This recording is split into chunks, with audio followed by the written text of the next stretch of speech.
Hello everyone, I am Tacet, and today I'm going to be going over the Mummy Returns event as well as the console event. I'm going to be doing them both in one video today, mainly because this is the first time ever that all platforms have an event within the same kingdom, which is Khetar this week.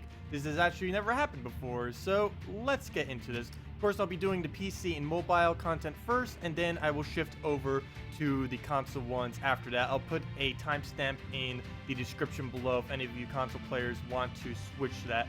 So let's go over the two new ones, Mummified King and Bastite Pack, both of which are fairly weak. One thing that I am going to be doing in videos from now on, you can probably see on the bottom of the screen here a bunch of stats. These are provided by ashtender.com/gems. And I'm going to be posting these mainly because, as you can see, my stats are a lot different than what yours might be. This is mainly because of kingdom bonuses from guild bonuses and a bunch of other bonuses within the game, mainly just guild and the kingdoms.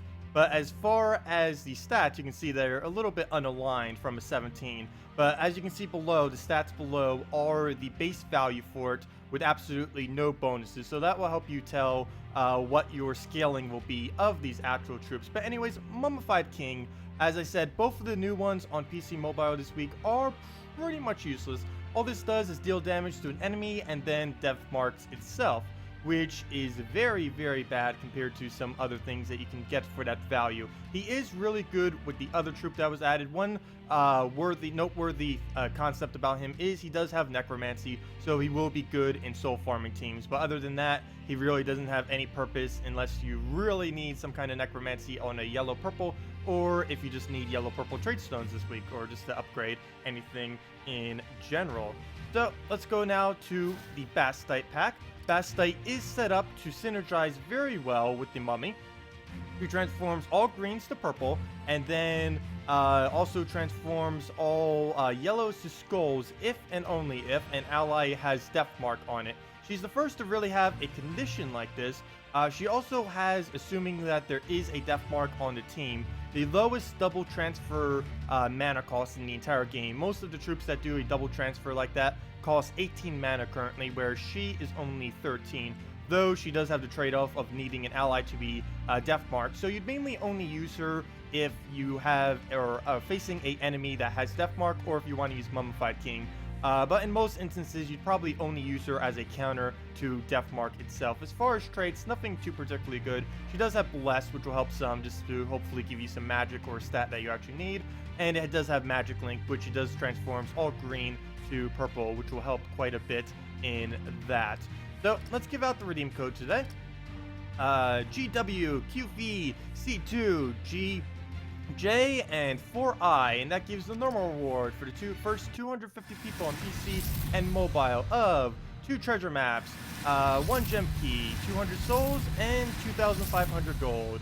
One other thing to note, even though I just kicked this out of the page right here, is there is something really much worth buying on PC and mobile this week, which is the Merchant's Blade. A lot of people have been wanting this for a while now, and it is finally here. You can get it for 300 glory, the Merchant Blade, which is damage to an enemy, 50% chance for either souls, gold, or treasure maps. I will be doing a whole separate video on its own, but I just wanted to mention this one, that it is very good value, and possibly, or actually definitely, out of these 3 options, the best thing to get, especially since after this week, you probably will not be able to obtain the Merchant's Blade.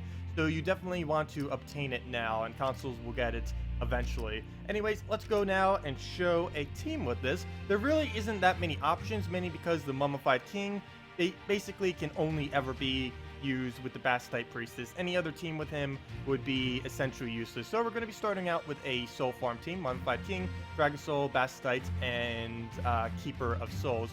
We actually have 2 Necromancies within this team, one from Keeper of Souls and the other one from the Mummified King. And even if he dies, it still will trigger to keep our base value up.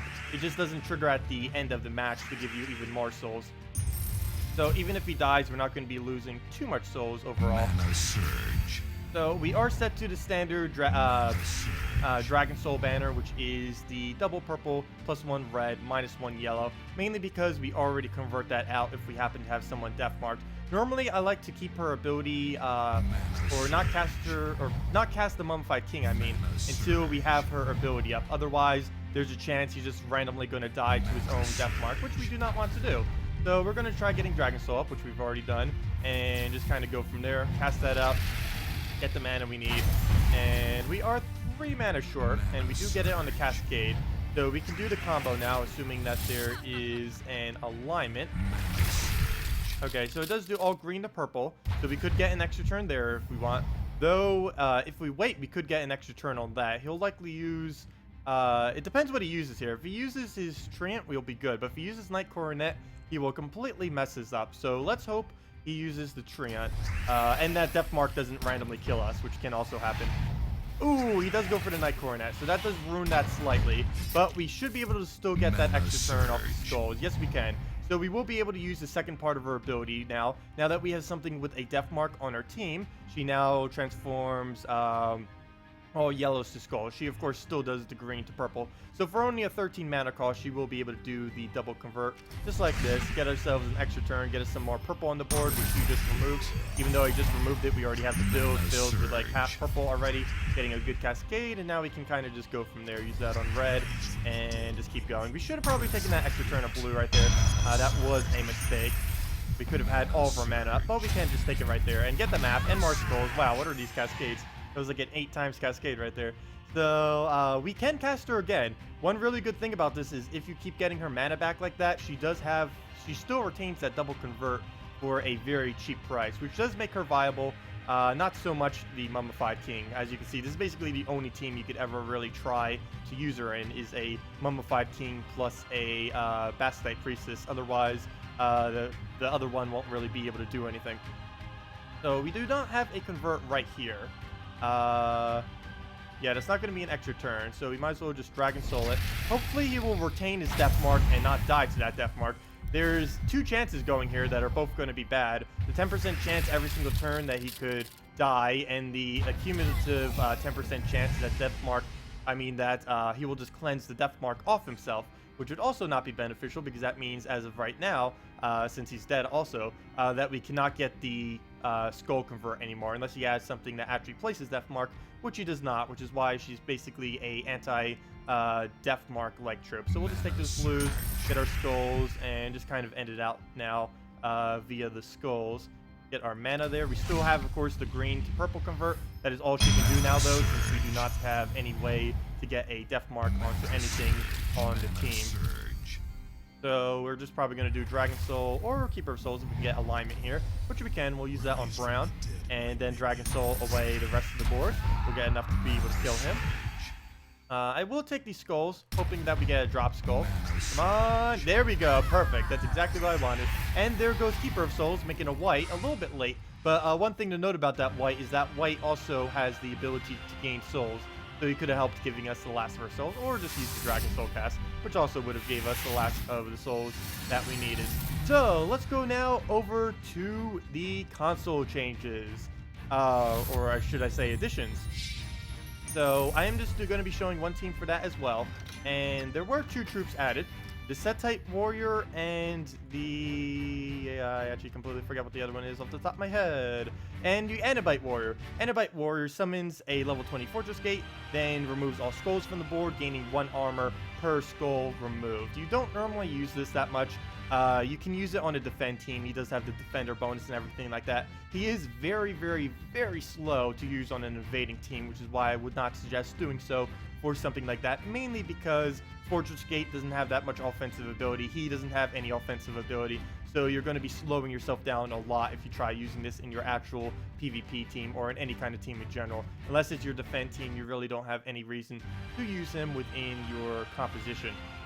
But he is a brown yellow, so you might want to use that for trait stones like a Dust Devil or a Gorgotha or something of the such. And the other one, which is much, much, much more valuable, is the Setite Warrior. He gives a bunch of armor to an ally, then deals that ally's armor as damage randomly split among all enemies. And this is particularly good with things like Paladin, things like Rowan, and anything basically in the entire game that can scale based off of armor. You do only want to ever use him on things that do already have a scale based on armor, or within an all-knight team, as he does count for a knight. Normally you want to put him more towards the back of your team, mainly because he is Avenger, and he'll start gaining more and more attack over time. He's also pretty good with Summoners in that regard, since you're going to have a lot of things dying, and you can start stacking up his Avenger if you want to build him around that bonus. So this is the team that we're going to be showing. It is Hero with using the Archer with Fast to be able to get the double armor bonus. We have Green Seer, which is going to be filling our Rowan and our Setite Warrior. Our Rowan with the huge